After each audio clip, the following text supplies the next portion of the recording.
إن الحمد لله نحمده ونستعينه ونستغفره ونعوذ به من شرور أنفسنا ومن سيئات أعمالنا. من يهده الله فلا مضل له ومن يضلل فلا هادي له. وأشهد أن خير خلق الله نبينا محمد صلى الله عليه وسلم. اللهم صل عليه وعلى آله وأصحابه ومن سار على نهجه إلى يوم الدين. أيها المؤمنون، أوصيكم ونفسي بتقوى الله تعالى، فإن تقوى الله أفضل مكتسب. يقول سبحانه وتعالى في محكم تنزيله بعد أعوذ بالله من الشيطان الرجيم: بسم الله الرحمن الرحيم. يا أيها الذين آمنوا اتقوا الله حق تقاته ولا تموتن إلا وأنتم مسلمون.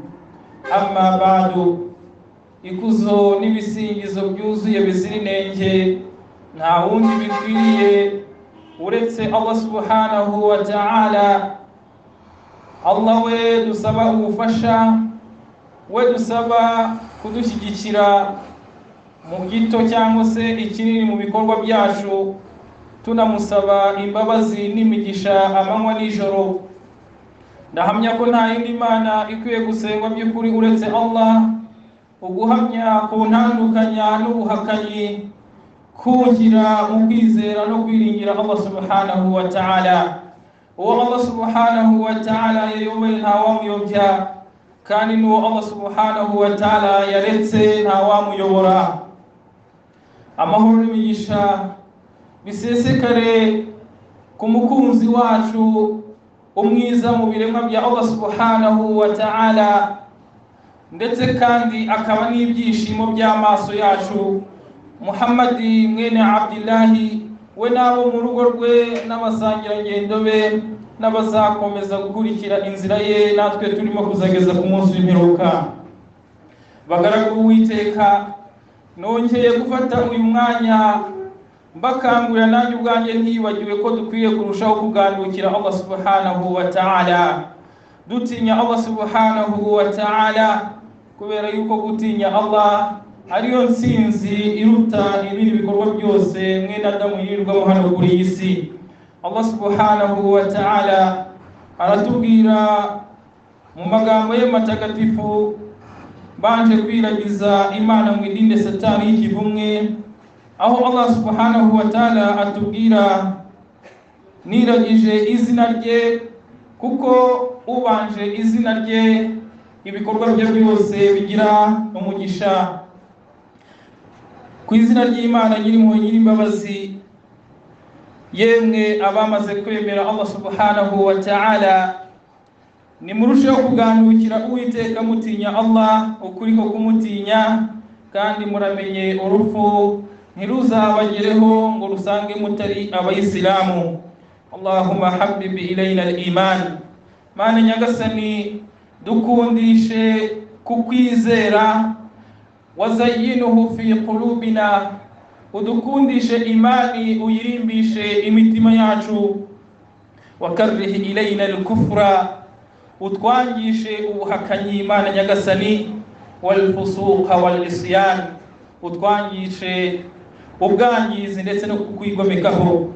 Bagaragu Uwiteka, inyigisho z'uyu munsi ziraza kugaruka ku kwigira, ibyo bita mu rurimi rw'Icyarabu al-iktifa'u dhati, cyangwa se i'timadu ala nafs, kwigira cyangwa se umuntu gushingira ku byo afite kugira ngo atere imbere.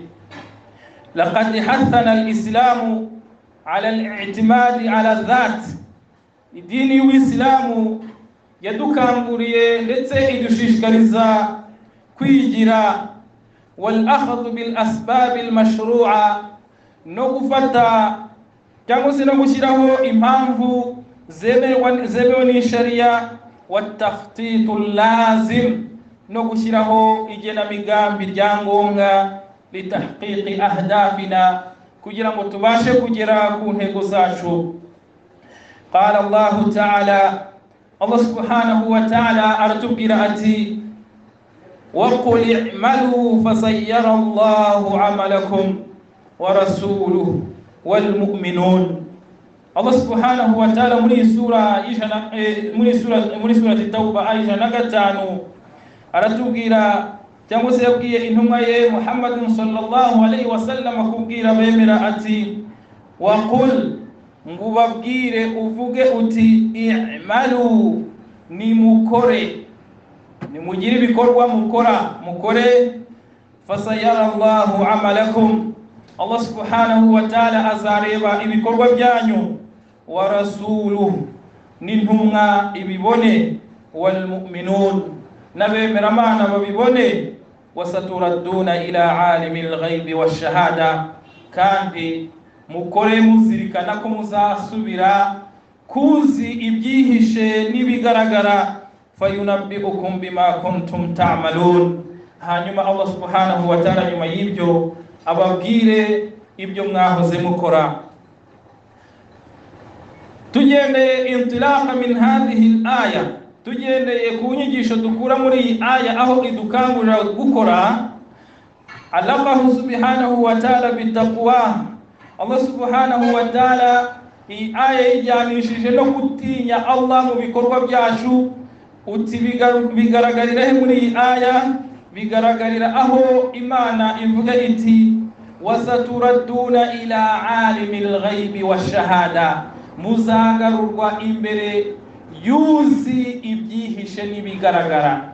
Bivuga ngo ibyo dukora, imirimo dukora ya buri munsi, dukwiriye kujyana no gutinya Allah mu bikorwa byacu, kubera ko nuramuka ukoze udatinya Allah, ugakusanya halali na haramu byose ugafata ukarundira mu gatebo kamwe, menya yuko ibyo ukora uzabibazwa, kandi ku munsi umeruka Allah nta kintu kimwe kitazagaragara.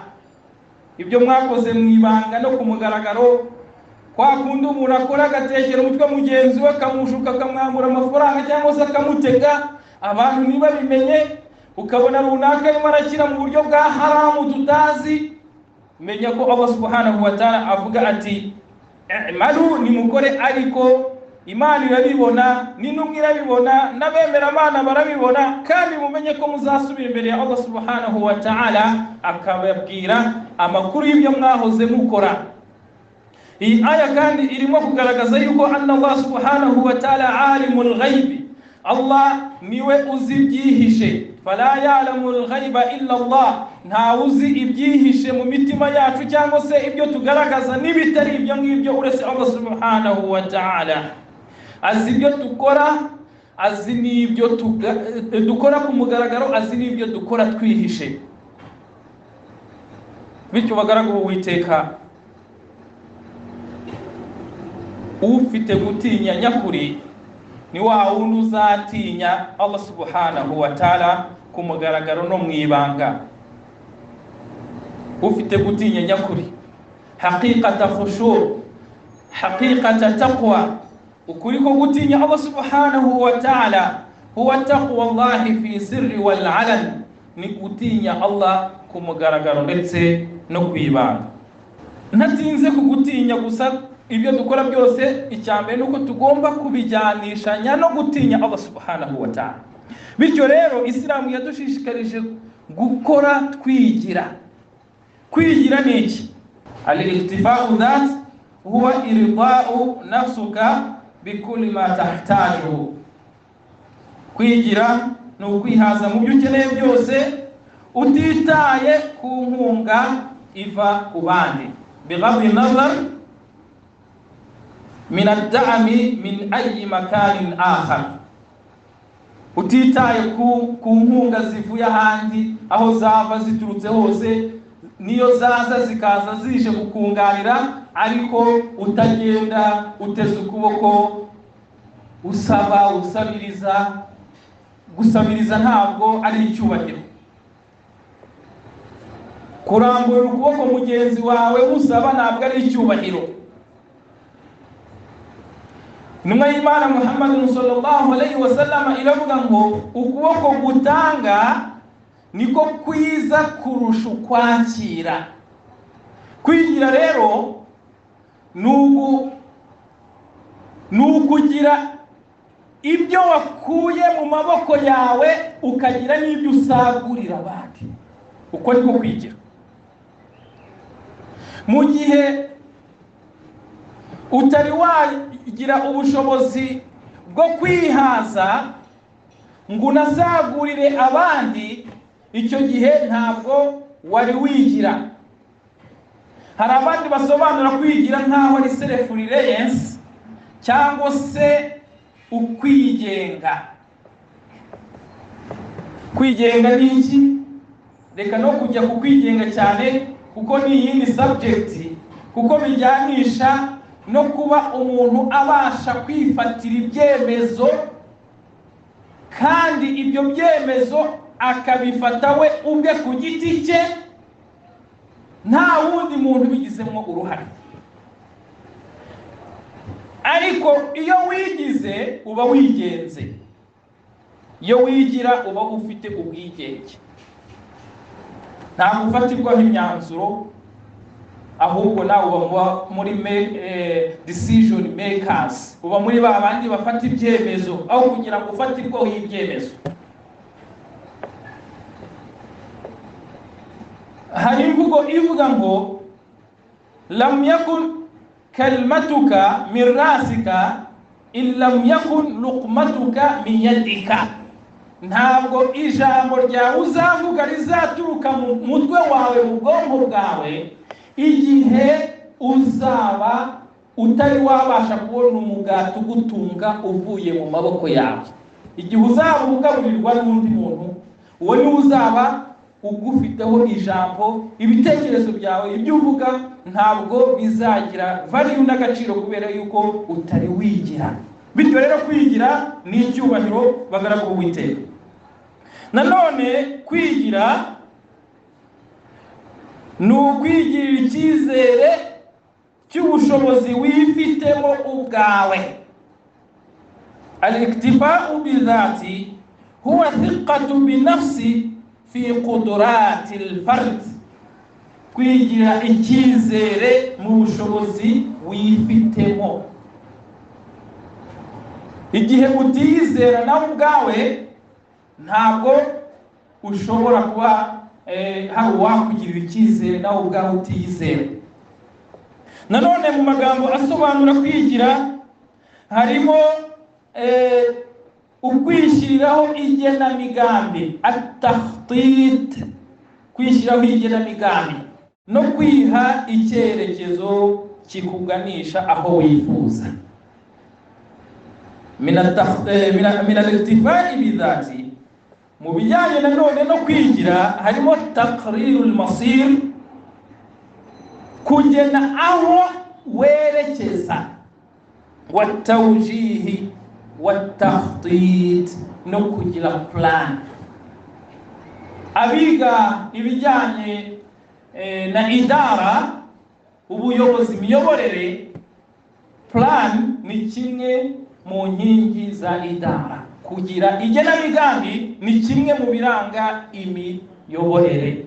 Bityo rero bavandimwe b'Abayisilamu, ni ngombwa ko kwigira, kuko kwigira kutuganisha mu miyoborere myiza. Kwigira bituganisha ku kugira icyubahiro. Kwigira bidushyira mu mwanya wo kuba mu bafata ibyemezo badafatirwa ibyemezo. Bagaragu Uwiteka, intumwa yacu Muhammad sallallahu alayhi wa sallama yavuze iki ku kwigira. Intumwa y'Imana yarabajijwe iti ayyul kasbu atyab, ni iki gikorwa cyiza cyangwa se ni irihe funguro ryiza riruta yandi mafunguro? Qala amalu rajul biyadi, intumwa y'Imana irasubiza iti ni igikorwa umugabo akora agikoresheje ukuboko kwe. Wa kullu bay'in mabrurin, ndetse iranavuga ngo na buri bucuruzi bwemewe, acceptable business, ubucuruzi bwemewe butari haram. Iyo ni atyabu al-kasb, ifunguro ryiza. Ifunguro ryiza ni igikorwa wakoze n'amaboko yawe wabiriye icyuya. Wa kullu bay'in mabrur, na buri bucuruzi buziruye. nanone intumwa y'Imana Muhammad sallallahu alayhi wa sallam muri hadithi ya al-Miqdam radiyallahu anhum an Rasulillah sallallahu alayhi wa sallam qala, iyi hadithi ya al-Miqdam Imana imwishimire yavuye ku ntumwa y'Imana Muhammad sallallahu alayhi wa sallam avuga ko intumwa y'Imana yavuze iti ma akala ahadun ta'aman qattun ghayra min amali yadihi, ngo nta biryo umuntu yarya bikamushimisha nk'ibyo yariye ariko yabikoreye. Wa inna nabiyallahi Dawuda, ngo kandi intumwa y'Imana Dawud alayhi salam, Imana ihamuha n'umugisha, kana yakulu min amali yadihi, mu mico yamurangaga n'ingeso ze nuko yaryaga ibyo yakoreye. Iyi hadithi iboneka muri Sahih Bukhari. Nanone ni hadithi ya Abi Hurairah anna Rasulullah sallallahu alayhi wa sallam qala والذي نفسي بيده لأن يأخذ أحدكم حبله فيحتطب على ظهره خير له من أن يأتي رجلا أعطاه الله من فضله فيسأله أعطاه أو منعه، أو كما قال صلى الله عليه وسلم. حديث أبي هريرة إيمان إميشي ملي. أبي هريرة اختلف في اسمه، قيل هو عبد الرحمن بن صخر، وكان اسمه في الجاهلية عبد الشمس. uyu Abu Huraira abasilamu muzi ku izina rya Abu Huraira, aya ni amazina yiswe kubera yuko yagiraga urukundo ipusi, ariko amazina ye nyakuri ni Abdurrahmani mwene Sakhar, ariko mbere yuko aba Muislamu ntabwo yitwaga atyo, yitwaga Abdushamsi. Abdushamsi bivuga umugaragu w'izuba. Kuba umugaragu w'izuba ni shiriki muri Islam. Hanyuma intumwa y'Imana wasamahu Rasulullah sallallahu alayhi wa sallam Abdurrahman, amubwira aho kugira ngo ube mugaragu w'izuba wa umugaragu wa Nyirimpuhwe Abdurrahman. Wa kana min qabilati Daws, yakomokaga muri bwoko bwa Dawsi, akaba ari ahadul mukaththirina riwayat an Rasulillah sallallahu alayhi wa sallam. Niwe muntu wakiriye hadithi nyinshi ziba ku ntumwa y'Imana Muhammad sallallahu alayhi wa sallam zirenga 5,000.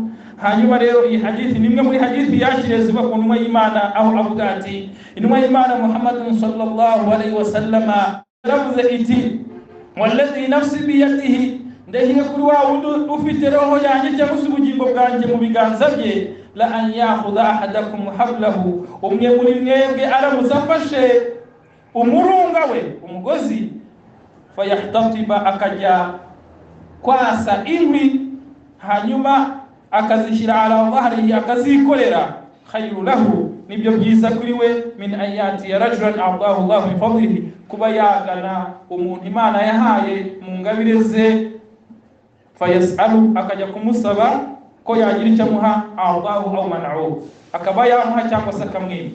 Iyi hadithi igaragaza ko abayisilamu twumvishije ta'alimati nabawiya, inyigisho z'intumwa yacu Muhammad sallallahu alayhi wa sallama, nta muyisilamu wakabaye asaba cyangwa se ategera ukuboko mugenzi we ngo amuhe, kandi nta busembwa afite ku mubiri, atarwaye, ataravunitse, adafite inengere yose mu ntege zatuma yikorera. Umuntu wese ufite ubushobozi bwo gukora ntabwo akwiriye kuba yategera ukuboko mugenzi we. Kandi nanone mu nyigisho z'intumwa y'Imana Muhammad sallallahu alayhi wa sallama dusangamo abantu bari bafite ubumuga bwo kuba batabona cyangwa se batagenda, bafite ubumuga batiteye ariko ugasanga ntibasabiriza, ntibaramburira ukuboko bagenzi babo, ahubwo batunzwe no gukora mu buryo bumwe cyangwa se ubundi. Muri iyi minsi aho ikoranabuhanga ryateye imbere, ubona hari umuntu ukora kandi afite ubumuga bw'amaboko, bw'amaguru, bw'amaso, ugasanga abantu bafite ubumuga bw'amaso ugasanga atunzwe na mudasobwa cyangwa se n'ubundi buryo. Ukaba watangazwa rero kubona umuntu udafite ubumuga ubwo aribwo bwose atekera ukuboko kwe mugenzi we. Ibyo rero ntabwo biri mu kwigira dutozwa n'idini yacu ya Islam. Bavandimwe wa Islam, izi nyigisho zirahagije kudushishikariza kwigira no kwihesha agaciro.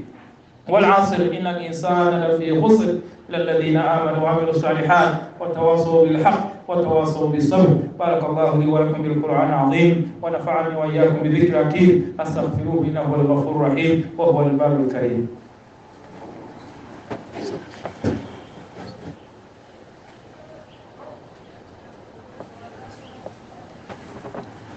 الحمد لله الذي خلق الإنسان وجعل له الأرض ليأكل من رزقه ويسر له سبل الكسب لينفع نفسه وليعتمد على ذات. أشهد أن لا إله إلا الله وحده لا شريك له شهادة تنجينا من الكفر إلى الإيمان، وأشهد أن محمدا عبده ورسوله صلى الله عليه وعلى آله وصحبه ومن سار على نهجهم إلى يوم الدين. أما بعد، nongeye gukuza Allah subhanahu wa ta'ala kuko ari we ukwiriye ibisingizo byuzuye kandi akaba ari nawe nyiricyubahiro wuzuye uzira inenge. Ibiremwa twese abo wakumva ko buzuye bagira inenge, ariko Allah subhanahu wa ta'ala ukuzura kwe no kwizura uzira inenge.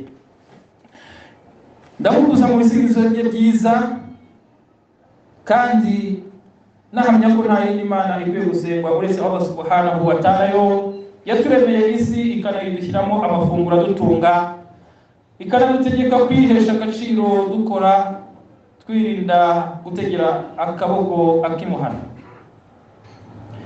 Amahoro n'imigisha bisesekare ku mukunzi wacu n'umwa yacu Muhammad sallallahu alaihi wasallama, we n'abo mu rugo rwe n'abasahaba be n'abazakurikira inzira ye kuzageza ku munsi w'imperuka. Bagaragu Uwiteka, umuryango w'Isilamu mu Rwanda RMC, uburyo ubayeho mu bikorwa byawo bya buri munsi, ubikora udateze akimuhana, ufatikanyije n'abagenerwabikorwa bawo abari bo bayisilamu. Ibikorwa birakorwa, murabona urugero nk'uyu musigiti uri aha ngaha. Ibi byose RMC nta handi bikura ni wa Islam, bityo bari wa Islam. Reka noneho dutekereze kure, wenda dutekereze nko mu myaka 100, igihe isi turiho uyu munsi itazaba iri ngiyi. Dutekereze kure, hanyuma dushake ibirenze ibingibi, dushaka aho tubarizwa natwe dushimangire yuko duhari. Ndashaka kuvuga yuko dukwiye gukora ibikorwa birenze ibingibi mubona, tukaba exemplar. Burya kwigira ni ukuba intangarugero mu byiza, kwigira ni ukuba intangarugero mu byiza, abantu bakagufatiraho urugero. Ariko ibyo byose ntabwo ushobora kubigeraho udafite plan, kandi plan nubwo ntabisobanuye cyane, wenda tuzabona undi mwanya ngo tugaruke tubisobanure. Buriya habaho plan y'igihe kirekire, hakabaho plan y'igihe kigufi, cyo hagati n'igihe kigufi. Igihe kirekire nko kuba mwakubaka umusigiti munini kandi ufite n'ibiwinjiriza bizatuma imama atajya gusaba cyangwa se bilali cyangwa se amashuri mufite aho ngaho abana banyu biga neza. Plan ndende ni ya yindi izaha agaciro abayisilamu muri sosiyete nabo bakagira ijambo. Bityo rero reka inyigisho twabageneye uyu munsi zibe izo kwiheraho mwebwe ubwanyu mu ngo zanyu, mugire ahdaf, mugire intego. Udafite intego amenye yuko mu ngaruka mbi zo kutagira intego nuko wuzuza intego z'abandi. Baravuga ngo if you don't have dream, you are going to accomplish others' dream. Niba udafite intego ugiye kuzuza iz'abandi. Kandi none kugira ngo ugire intego kugira ngo ugire intego ni uko ugomba guhitamo neza ibyo bita tahdidul hadaf, guhitamo neza intego, to select a goal cyangwa se dream, kumenya inzozi zawe ariko ugahitamo iziruta izindi, ukamenya uburyo ziruta na priorities. Umuntu aba akeneye kugira intego ndende, ariko intego iruta izindi nabagira niyo kugandukira Uwiteka Allah subhanahu wa ta'ala, kuko nta kindi Allah subhanahu wa ta'ala yaremeye abantu n'amajini uretse kugaragira Allah subhanahu wa ta'ala.